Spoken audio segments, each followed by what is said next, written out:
apresentando também, então tá de boa. Pessoal, bom dia, tá? Vamos dando início à nossa aula. Nós vamos hoje estudar a cinemática vetorial, tá? Apesar do nome ser cinemática vetorial, a gente vai estar dando ênfase às grandezas tanto vetoriais como escalares, as aplicações do movimento retilíneo e curvilíneos, e também nesse capítulo a gente vai estar abordando, tá? A gente não vai acabar ele hoje, a gente vai estar abordando também a questão dos lançamentos. Lançamento vertical, lançamento horizontal e lançamento oblíquo, tá? Então esse capítulo é responsável por a gente estudar um monte de coisa bem interessante em relação aos vetores.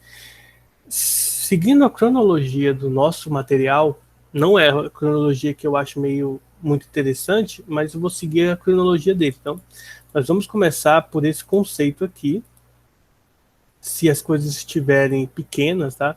Vocês dão um toque aí que eu aumento aí, dou um zoom aqui para vocês verem melhor, tá? Então nós vamos começar com a queda livre, ok? Depois a gente vai ver as grandezas físicas, a gente vai separar elas. Depois nós vamos ver os vetores, tá? Nós vamos revisar a questão das operações com vetores. Deixa eu ver o que mais aqui. A decomposição das forças. Que mais? Aí nós vamos aplicar isso no movimento circular, no movimento retilíneo, no movimento circular. Aceleração centrípeta, grandezas do MCU, engrenagens. Deixa eu ver o que mais aqui. Lançamento horizontal depois. Assim, por que eu falei que eu não concordo? Eu deveria nem estar falando isso, ainda mais gravando, sendo que eu dou aula com esse material.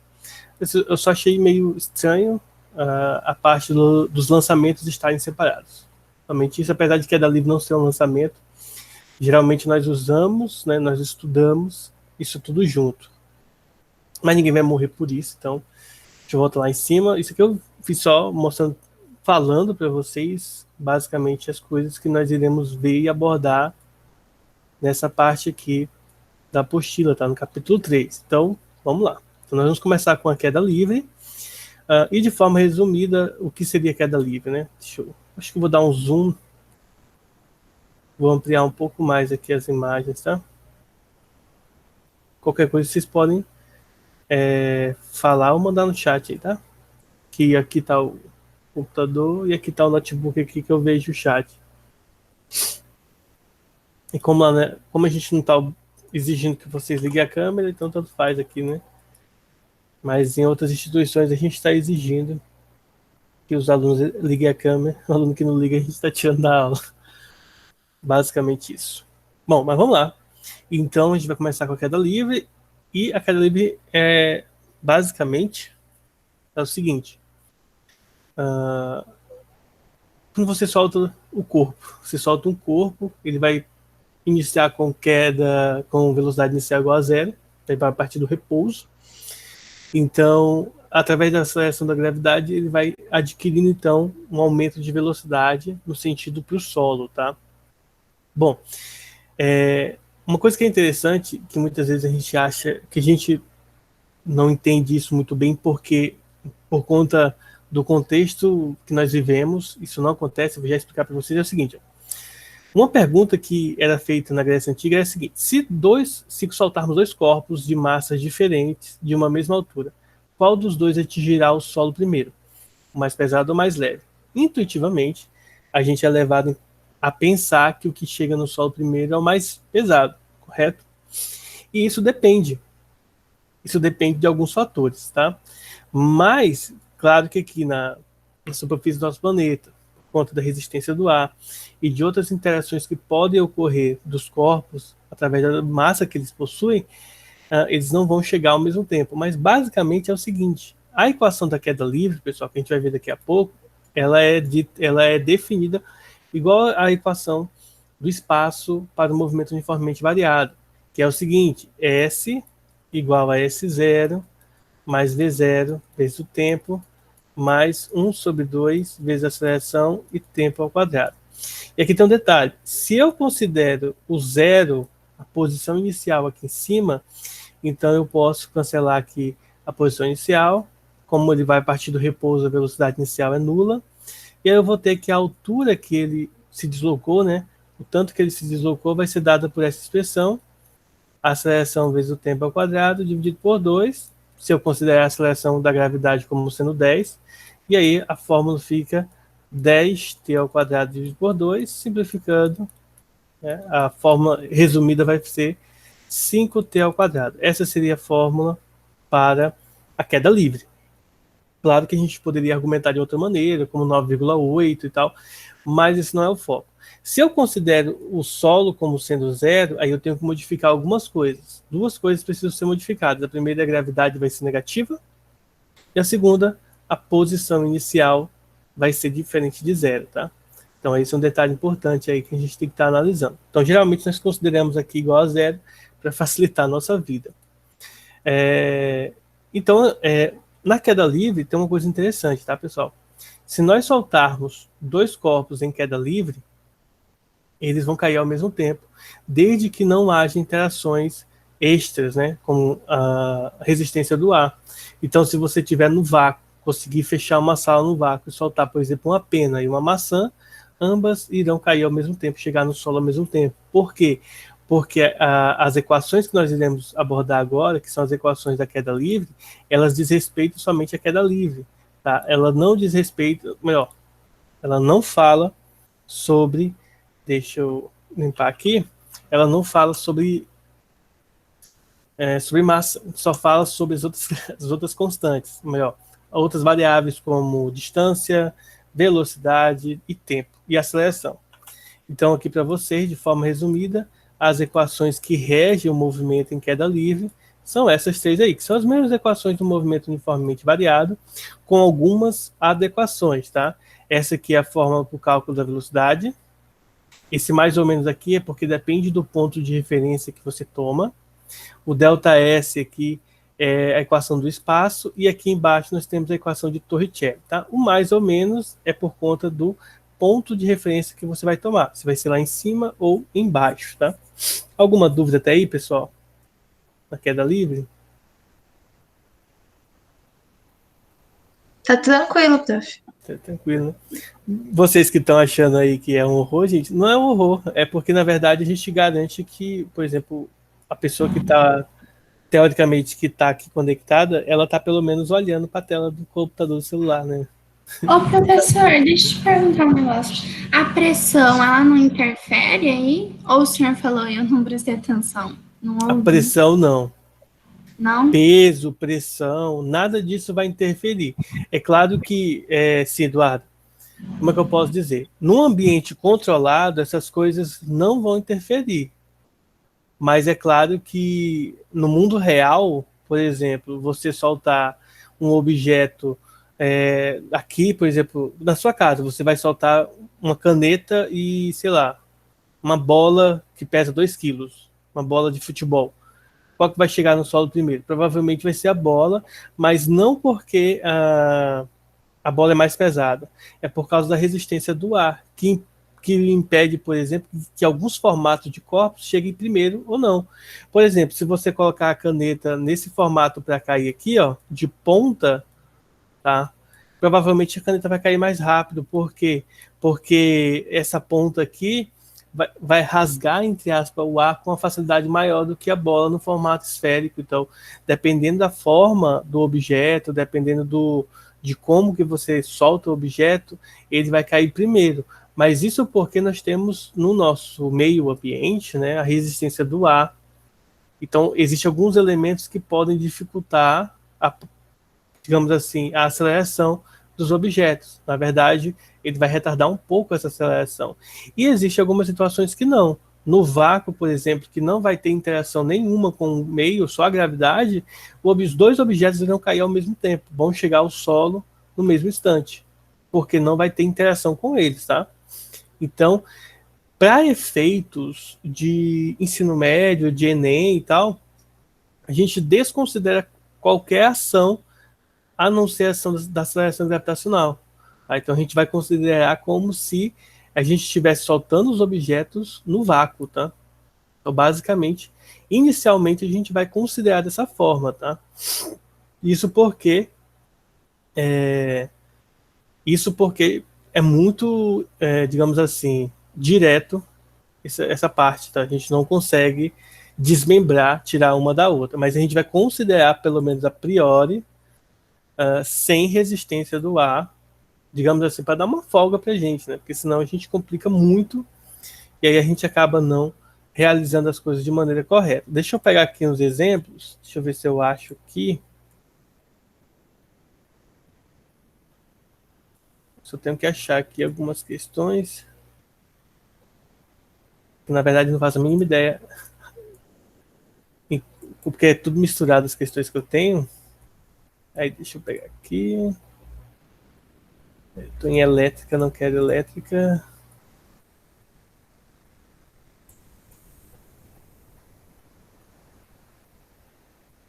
Também não quero órbita. Queda livre, achei. Então vamos ver aqui primeiro a queda livre, tá? Bom, então uma coisa bem interessante, ó, o sinal negativo que vocês veem aqui, se vocês vão encontrar na página 25, tá? O sinal negativo deve ser usado.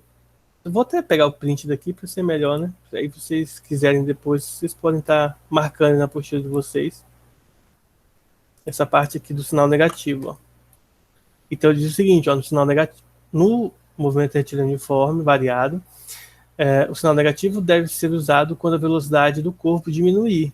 Qual é a interpretação para o sinal negativo no caso da queda livre?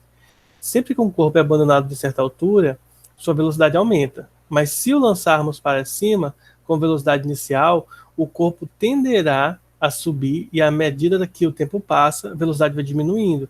Devemos usar o sinal negativo nas expressões matemáticas para fazermos os cálculos de velocidade, distância ou tempo. Quando o corpo atingir o ponto mais alto de sua trajetória, aí ele vai voltar, começar a cair. E aí ele vai ter um movimento acelerado. E aí o sinal fica positivo, tá? Essa parte é interessante aqui, porque, na verdade, aqui ele não está diferenciando queda livre do lançamento vertical para cima, tá? Então você pode lançar um objeto para cima, e aqui a velocidade inicial precisa ser diferente de zero, senão o objeto não sobe, né? Então vamos lá. E basicamente precisa ser positiva, né? Mas a questão, como eu falei para vocês, de positivo e negativo depende muito do referencial. Se você tomar o referencial como sendo o referencial lá em cima, a velocidade vai aumentar o seu valor e aí vai ser positivo. Então depende de como você vai analisar o referencial. Mas vamos fazer os exemplos aqui, que eu acho que vai ser interessante para a gente estar analisando aqui, ó. Se tiver pequeno, tá, pessoal, as questões, vocês me avisem aí.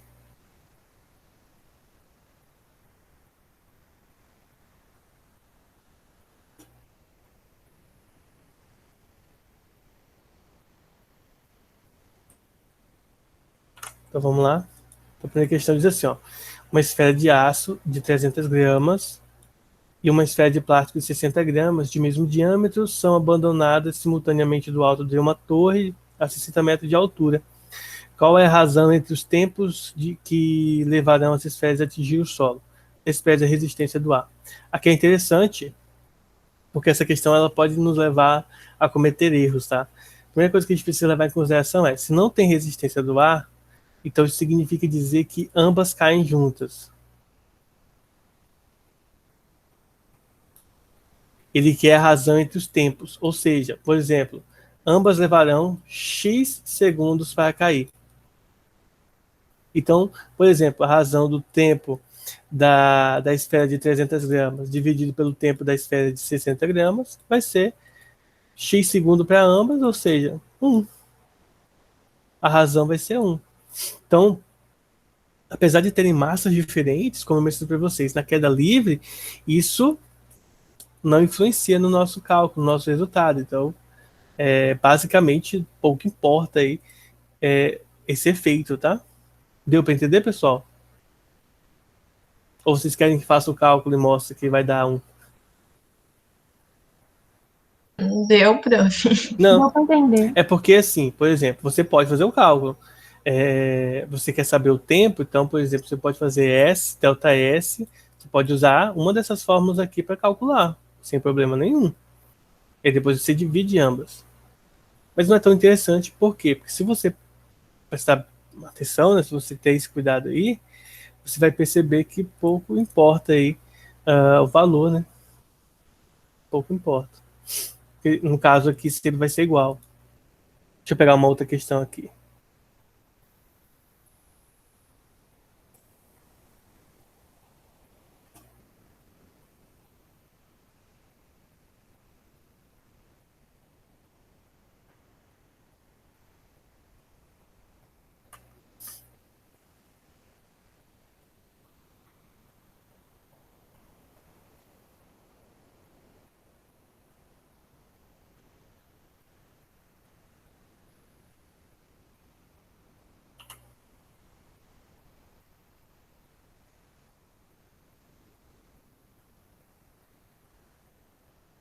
Vou pegar uma questão aqui que eu acho que ela é difícil, hein?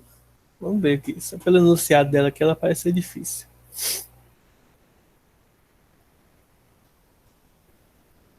Vamos ver se ela corresponde às minhas expectativas. Deixa eu pegar aqui as alternativas.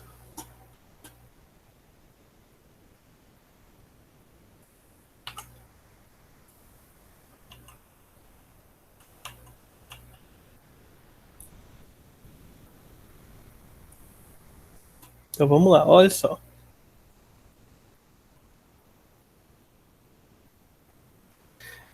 Cadê? Tá aqui. Olha só o que diz essa questão. Um elevador de massa 2,5 vezes 10 ao cubo quilogramas é dotado de um dispositivo de segurança que, em caso de queda, aplica-se uma força de atrito de intensidade de 5 vezes 10 ao cubo newtons, no sentido oposto ao seu movimento, tá? Para que eu fique firme ali. Considere o elevador inicialmente parado a 10 metros de altura em relação ao solo. Se ele caísse dessa altura, em queda livre, sem a atuação do equipamento de segurança, chegaria ao solo com velocidade v de queda livre, que a gente não sabe ainda. Se ele caísse dessa mesma altura, com a atuação do equipamento de segurança, chegaria ao solo com a velocidade de modo v dispositivo. Determine a razão entre a queda livre e o dispositivo, adote g igual a 10. Primeiro, caso os cabos se rompam, as travas de segurança entram em ação. As travas são os freios do elevador. Segundo, algumas travas prendem os trilhos de aço que sobem e descem pelo poço do elevador, enquanto outros cravam uma cunha nas fendas dos trilhos, tá?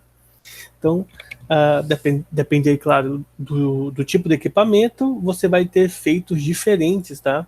Situações diferentes para cada um deles. Então, vamos lá analisar isso aqui. Nós temos aqui a massa e nós temos aqui a força de atrito, tá? Para a queda livre em si, a massa ela não vai ter tanta influência assim como a gente viu nos outros casos, né? Então vamos imaginar na seguinte ilustração, seguinte situação. Vamos imaginar aqui as duas situações, tá? Numa delas, deixa eu pegar aqui uma cor vermelha e deixa eu colocar um vetorzinho aqui. Bom, na primeira situação, vamos analisar o seguinte: caiu, tá? Sem nada. Na segunda ilustração, vamos considerar que existe a força de atrito atuando para cima. Ou seja, né? Aqui nós temos a força-peso, aqui a força-peso e aqui a força de atrito que entra em equilíbrio. Nesse caso, nós temos outras informações. Deixa eu voltar aqui. Quais são as informações que nós temos? Que a gravidade vale 10, né? A aceleração da gravidade aqui é 10. É uma informação importante. Nós sabemos que o ΔS é 10 metros. E a relação que ele quer que a gente faça é a relação entre as velocidades, tá? Então, como a gente tem distância, a gente não tem tempo nessa questão aqui, não informa tempo, basicamente nós temos que utilizar a fórmula de Torricelli aqui, ó. Então a gente vai recorrer, né? A gente vai dar o escape ali pela fórmula de Torricelli, porque não fala do tempo. Ou então a gente seria obrigado primeiro a calcular o tempo, o que não é muito confortável para esse tipo de questão, tá? E aí a fórmula de Torricelli, ela já vem e diz para a gente quanto que a gente vai utilizar. Bom, vamos analisar esse aqui como primeiro caso e esse aqui como segundo caso. Como ele fala da queda livre, né? Na queda livre a gente tem que verificar o seguinte, ó, a velocidade, eu vou chamar de VQ somente, tá? Para não precisar usar isso aqui, ó. Na queda livre, a velocidade, usando a forma de Torricelli, é dada por essa expressão aqui, ó. Mais 2A delta S, tá? A velocidade inicial a gente vai considerar sendo nula, tá? Então vai ficar 2 vezes a aceleração, que é 10, vezes a distância, que é 10. E aí isso aqui vai nos dar o que? A velocidade ao quadrado, tá? Vai ser igual a 200, ok? Ou seja, 200 dentro da raiz vai ficar raiz de 200. Lembre-se que 200 é 100 vezes 2. O 100 tem raiz quadrada exata, que é 10, e o 2 não, né? Então vai ficar 10 raiz de 2. Essa aqui é a velocidade em queda livre. Agora, qual vai ser a velocidade sem ser em queda livre usando o atrito? Aqui a gente tem que considerar o seguinte: esse peso, pessoal, pode ser calculado através dessa massa. Peso é igual a massa vezes a aceleração, ou seja, é isso aqui vezes 10, né? Então vai ser 2,5 vezes 10 à quarta potência. Esse é o peso. Já o atrito tem essa intensidade aqui, então a força resultante, agora a gente vai apelar para cinemática não, dinâmica, a resultante vai ser o peso menos o atrito, ou seja, eu vou colocar aqui, ó, 25 vezes 10 ao cubo menos 5 vezes 10 ao cubo, para deixar ambos com a base 10 igual, para a gente poder só subtrair. Isso aqui vai dar 20 vezes 10 ao cubo, ou seja, 2 vezes 10 à quarta newtons. Isso aqui é a resultante. Por outro lado, nessa questão, nós sabemos que a resultante é massa vezes a aceleração.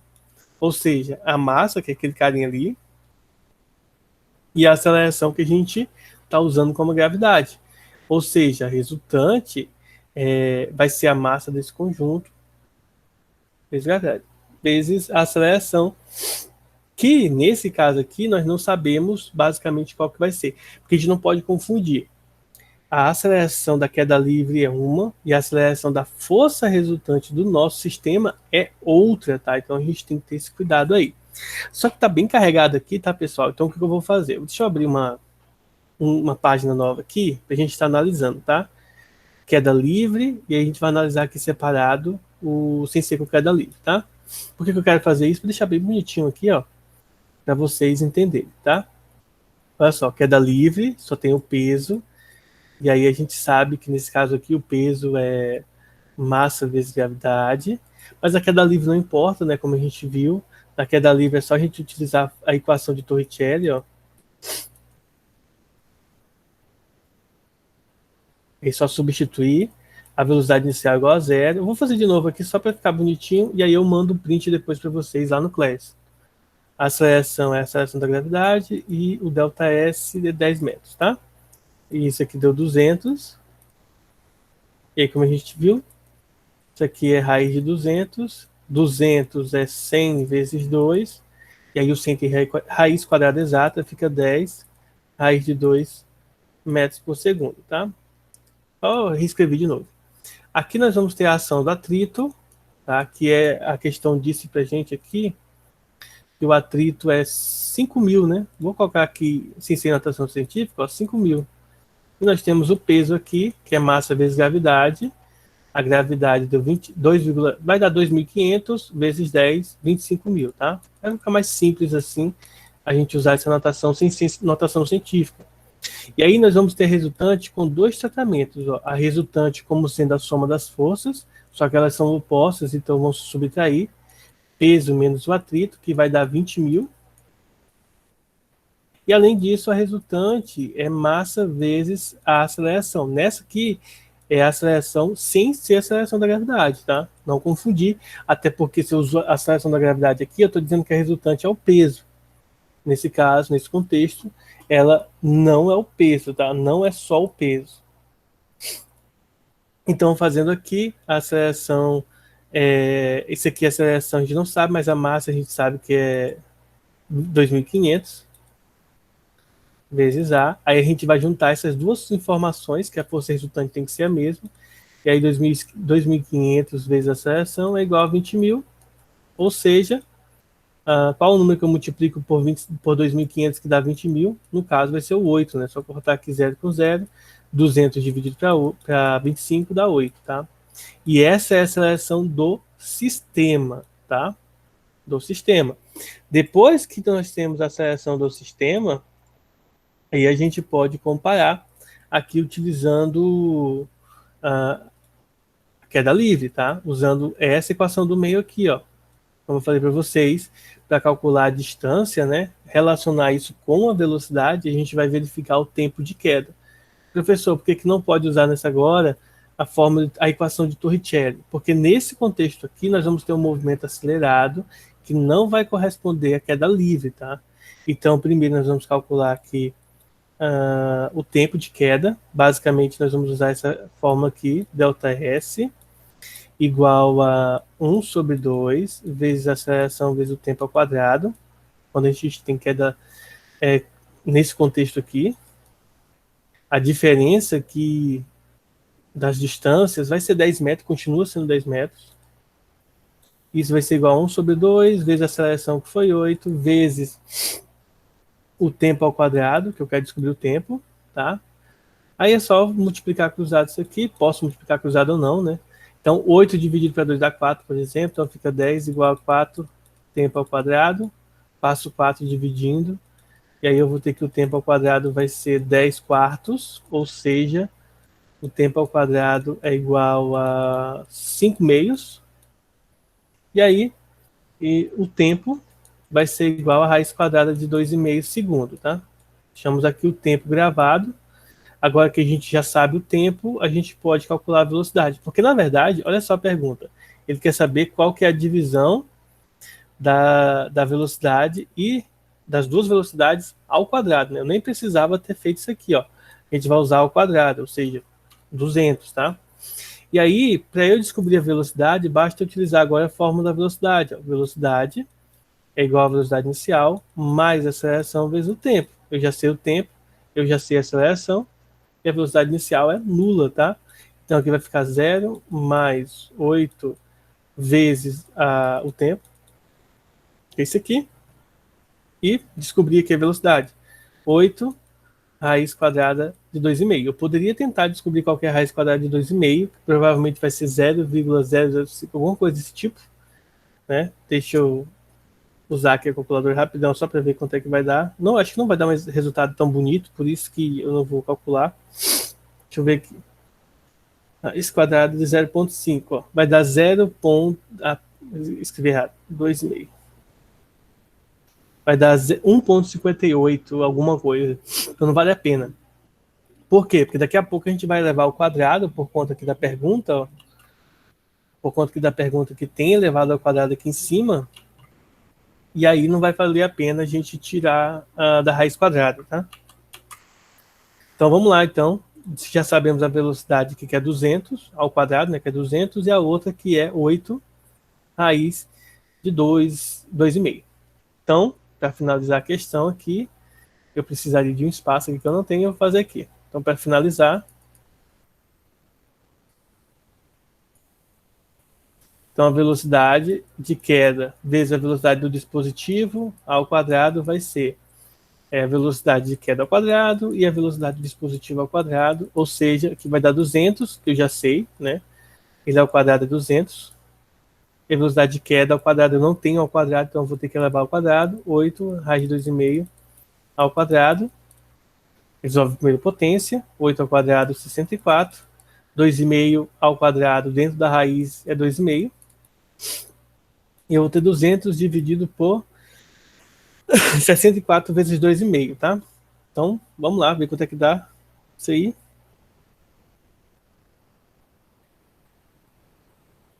Vai dar 160. E aí eu posso dividir, por exemplo, por 4 em cima e embaixo, vai ficar 5 quartos. E 5 dividido para 4 dá 1,25, tá? Então a resposta correta, como vocês podem ver aqui, letra C, 1,25. Alguma dúvida, pessoal? Tá relax por enquanto. Relax, né? Deixa eu apagar essa parte aqui, que aí eu vou copiar só. Essa aqui eu vou salvar também, né? Porque essa aqui é a pergunta. Deixa eu até. Não, na verdade, deixa eu até tirar, né? Limpar toda essa parte aqui para deixar ela limpa.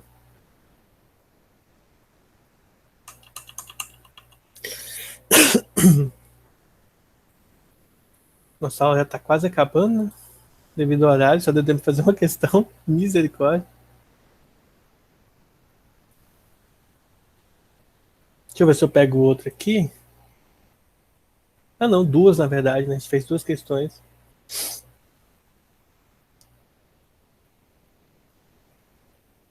Vou pegar uma questão teórica, porque eu acho que não vai dar tempo de resolver cálculo mais.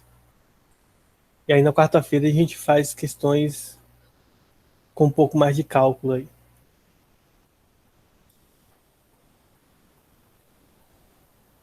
Bom, quando o programa quiser salvar aí.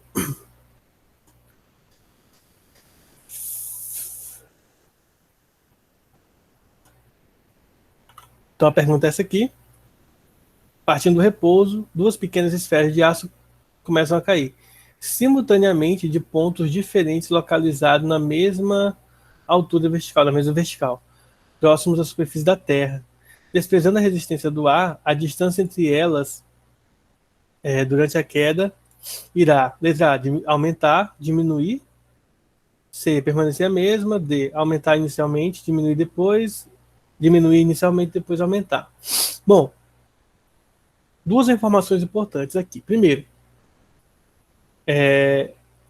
eles caem de pontos diferentes, tá? E ainda assim tem a questão da resistência do ar sendo desprezada. Então aqui a gente tem que levar em consideração somente a queda livre, né, do ponto de vista mais básico possível. Ou seja, se um cai dessa altura e o outro cai dessa altura, né, depois de, sei lá, 5 segundos, vamos supor que esse veio para cá e esse veio para cá. Essa distância daqui para cá, pessoal, continua sendo a mesma, tá? Não muda por conta de não ser levado em consideração a questão da resistência do ar. Se tivesse resistência do ar, dependendo do formato dos corpos, eles estariam com as distâncias mudadas, tá? Dependendo do formato deles. Por exemplo, se você tem um objeto com uma esfera, sei lá, de 10 gramas, e depois você tem uma outra esfera com 100 gramas, por exemplo, no caso da resistência do ar, de 100 gramas vai ganhar mais velocidade, enquanto que de 10 gramas não tem mais velocidade, tá? Vai, tipo assim, a velocidade dela vai aumentando mais devagar do que a dessa outra aqui, por causa da resistência do ar, mas a gente está desconsiderando, então a distância vai permanecer até a primeira tocar no solo, tá? Quando a primeira toca no solo, aí a distância vai diminuir, tá bom? Alguma dúvida?